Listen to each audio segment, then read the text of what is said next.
It is actually different.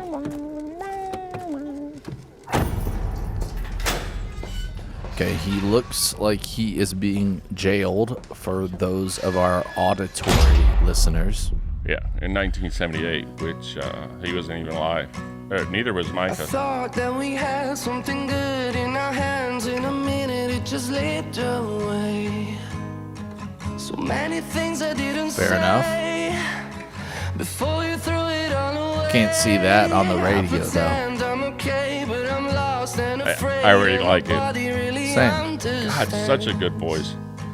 But now I'm dancing to a band with all the demons in my head. Call me when it breaks your heart next summer. Baby, I'll be waiting here.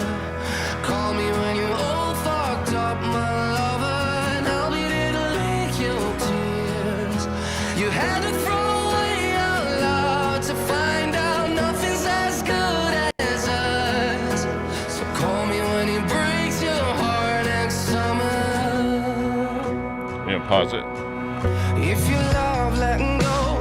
Well, it's a sad topic, but it's got major chords in it, does it not? It has a nice positive lift to it. Peppy, positive. Keeps it you fairly like upbeat. that, right? You like Blinding. I really enjoy when the lyrics and the music feel like they're contradicting. When you have positive music and a little bit dark lyrics, or dark music and positive lyrics. Well, that's where my mind jumped to at first. When I heard the acoustic guitar, very standard chord progression, all major chords. I'm like, oh, okay, I'm gonna like all this. major. I'd have to listen closer, but it has a major. I don't mean definitely. The minor fall or that kind of thing in there, but it sounded to me. It has a very again, positive. Micah knows a million more than me, but it sounded on in a major key.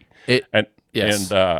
And then it's a song about relationship troubles. I parse that out really quick. Agree. But can we just talk about his voice for a second?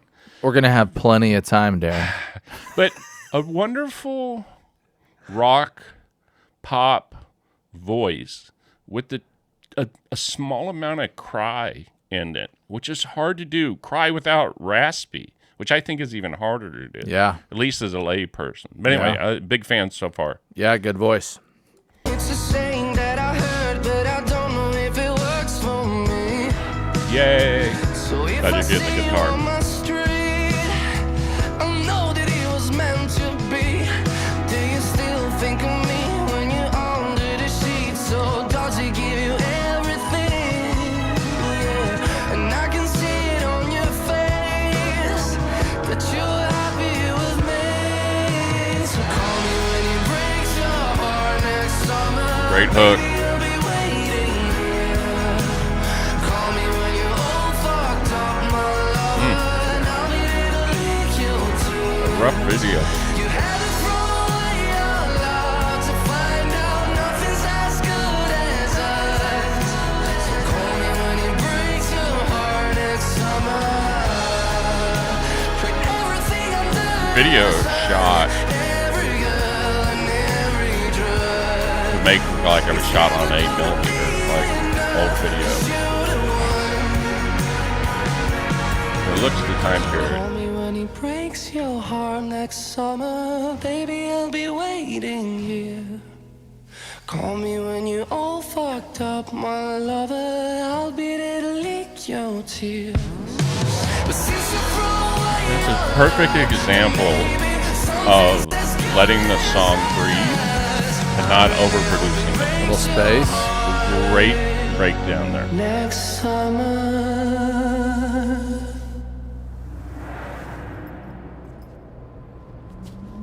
He is exiting Les Prisons.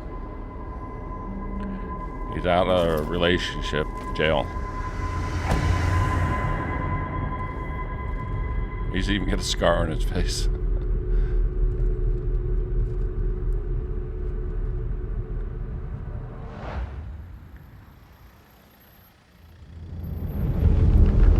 Going in a taxi at the girl's parents. Girl's parents' house. Tension. His parents' house or his parents' house? No one knows. Tension.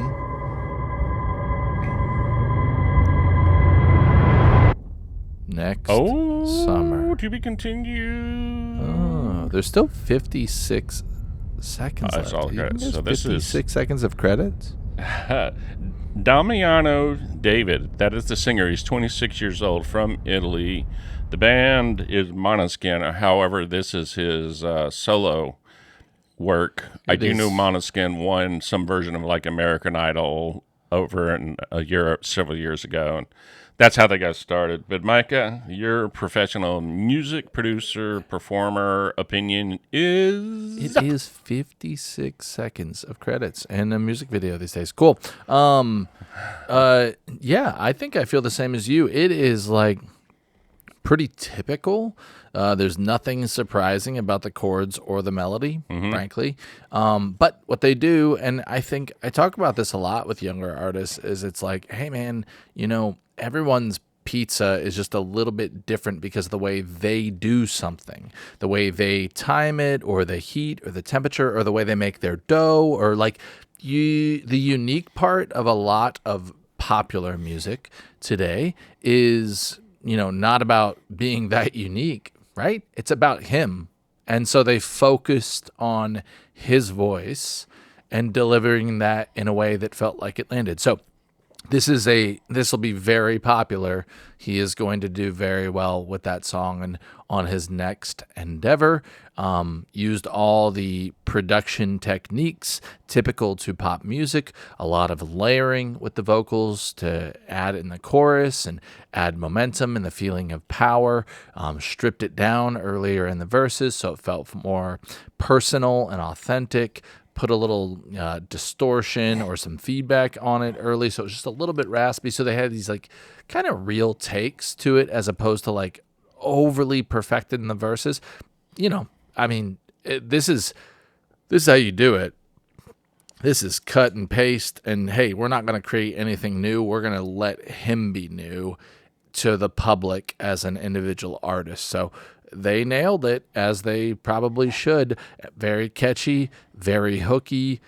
It's fun. It's a good song. I would not change the channel if it came on. I would hang tight and just write it out and enjoy it. Well, this guy definitely has a style. And some of Måneskin's songs sound like this dude. Here's what I say as a music enthusiast, someone who understands basic theory, but really a student rather than a master expert person. I would say this. I listened to a song. We never listened to these songs ahead of time. However, considering the song, I listened to a brand new single from Tate McRae and the kid Leroy, who are dating. They're both 21-ish years old. I listened to it this morning. I couldn't hear a word either one of them said. It was just nonstop noise. And I tried. I tried really hard to pay attention. And it's a love song. And the video is cute. I'm sure it's going to be a big hit. But it's so hodgepodge, unoriginal. I can't hear Tate's voice. I can never hear Tate McRae's voice. Kid Leroy, I think, has a distinctive voice to him, and he's a pretty decent singer. And I like the trajectory of his career, but I couldn't stand this song because there's no room to breathe in this. There's no vocal showcasing in the song of Tate McRae and the Kid Leroy. They could have plugged in any two singers. It would have been exactly the same. This song, even though they used all the techniques that are always used, and it's not particularly original, it flowed in a way that I felt compelled to pay attention to. The ups and downs, the back and forth, the push, the pull, that they slow down, show the guy this guy's song. That's what I care about for some reason. And so, even though it's templated, to me, it's just like football. If you got a quarterback with a big arm, throw the ball downfield. If you got a guy who just throws accurate darts, 20 yards, run quick slants.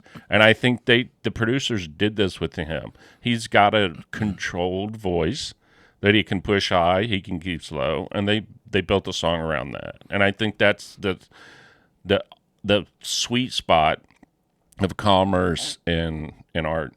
And and from that standpoint, I think it was great. I think what I find really interesting here, and whenever doing any style of music stuff, because the layman's affected the way that they are 100%. inside of anything, like the production style from this to a Tate McRae song, I'd have to apples to apples.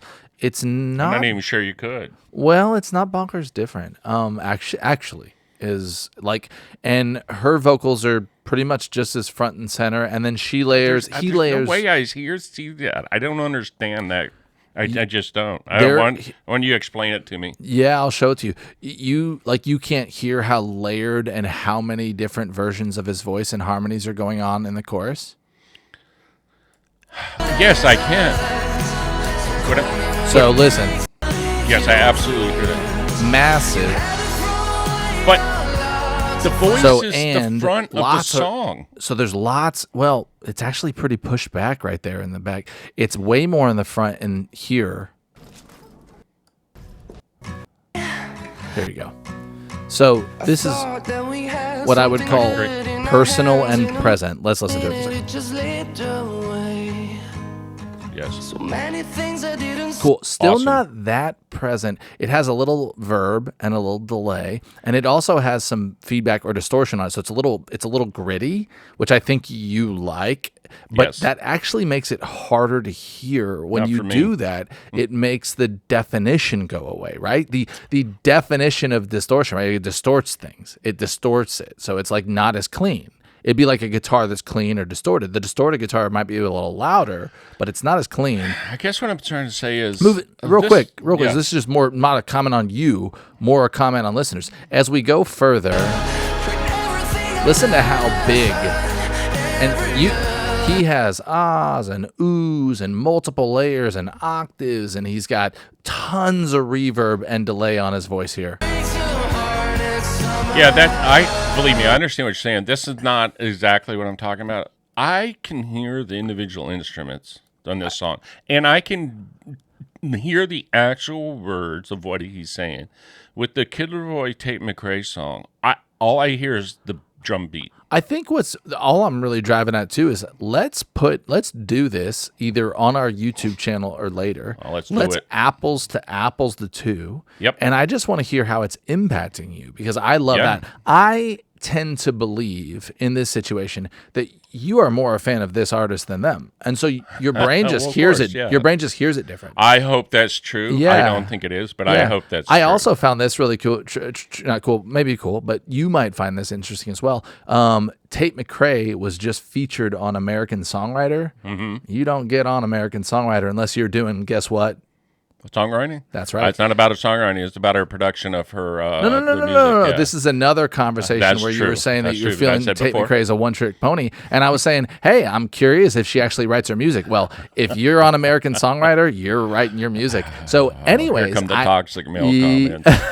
Well, you're probably, I'd say if you bet 50% of that, you might be right. And it doesn't mean she doesn't have a ton of co-writes and other stuff. Dude. I just found it very interesting as I saw it literally swung through my feed yesterday. I have not researched this. All I do is talk about how awesome Gail is, and I agree with you on Billie Eilish. No. You have a lot of positive comments. Yes. Look, man, I've learned too that like if you are going to talk on radio or the YouTube channel, somebody has something to say about something you said, and that's fair. I love it. That's true. the way it goes. So I just sit back and read it. Anyways, thank you guys. Thank you guys for hanging out, playing along. Really fun here at 94.3 KWVH Wimberley Valley Radio. If you want to see more of us, head over to our YouTube channel, The Damn Music Show. Still mad it's not the Mad Music Show, but it's damn like holding back the water. We'll do more stuff like this, and I'm gonna A/B these two songs next to each other and show Darren why he's really just biased and doesn't actually like the artist. I'm just slightly kidding. Until next time, everybody. See you later.